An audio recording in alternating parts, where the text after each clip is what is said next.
Stroll the quiet streets for your daily exercise and you will come across views that science fiction has spent over a century preparing for us.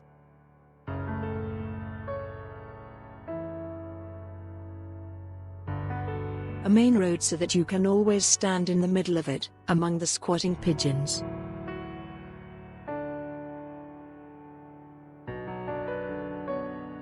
A row of expensive shops all closed and dark in the middle of the week.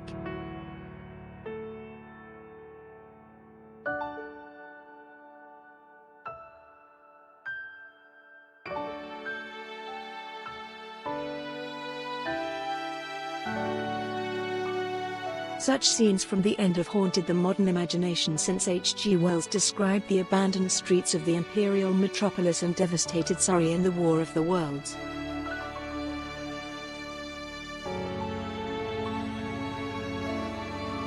We have all absorbed these visions of apocalyptic Britain, generation after generation, from the survivor of 1970s television Survivors to Danny Boyle's surprisingly convincing Dawn photograph of Allah.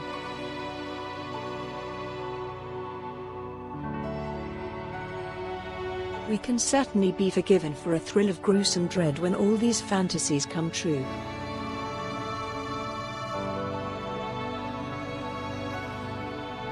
It might be healthier to embrace the nightmare than to pretend that we are in a comfortable new normal.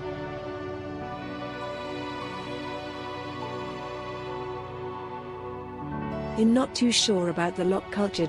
All of this is so positive and mutually supportive.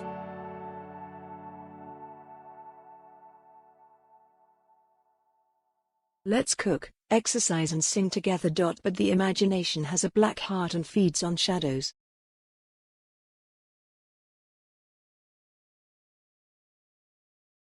Positivity is the opposite of sensitivity. 18th century aesthetician Edmund Burke honestly looked into his soul and admitted that, for all the awe of pretty things, he was more genuinely drawn to dist.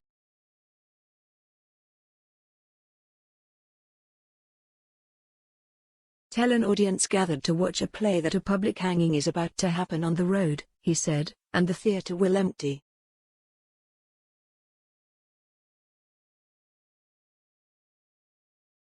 A city or normally busy city that has been reduced to ghostly calm is a surprising example of the sublime.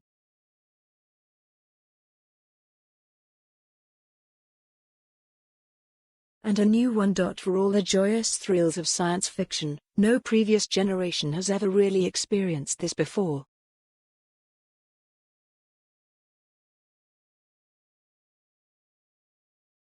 Writers imagined it and filmmakers have tried to visualize it. Number 8211, but no one has really woken up in a modern world that has come to such a disturbing halt.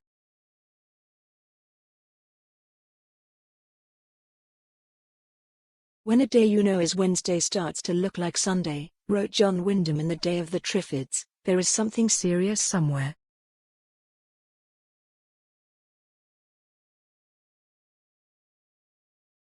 For weeks, every Wednesday has sounded like a Sunday. Number 8211, just like any other day.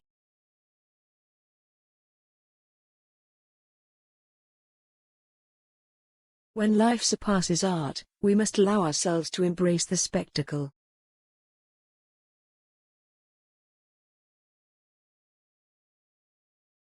At the moment we are surrounded by the sublime, and the catastrophe outside is much more powerful than the ersatz culture inside.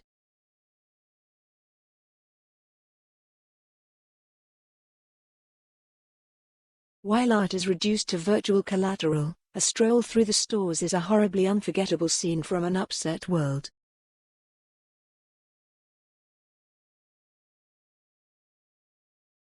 My local mall is in a classic example of futuristic 1960s architecture, with concrete towers facing the sun above a concrete plaza.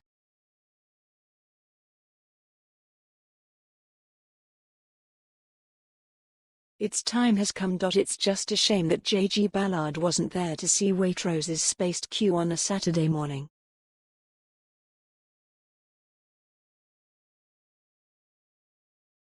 The last members of the middle class fortified themselves against the collapse of society with a last dose of quinoa, he could have said.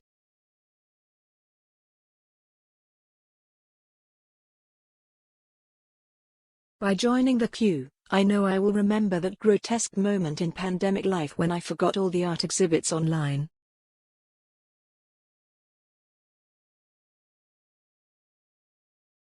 Latest news images reveal another surrealism, locking in decomposition.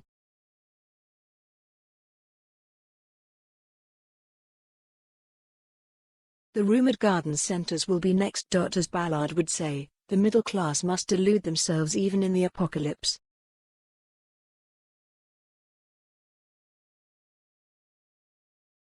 In truth, when I look at images of crowds gathering, I feel a sense of loss.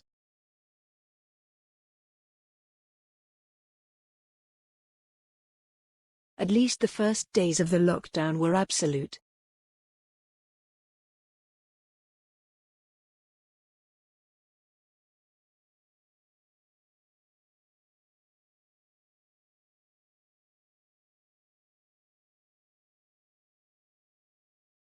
At least they were sublime. You can still find silence suddenly in the heart of the city.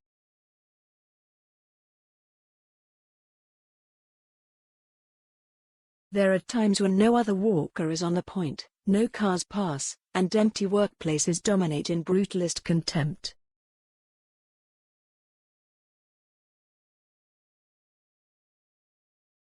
It is worth looking for such zeros on the ground for total locking.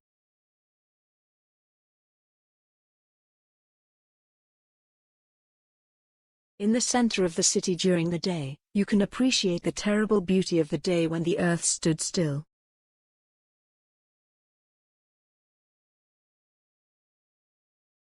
At least it will be something to remember in the sad years of recovery.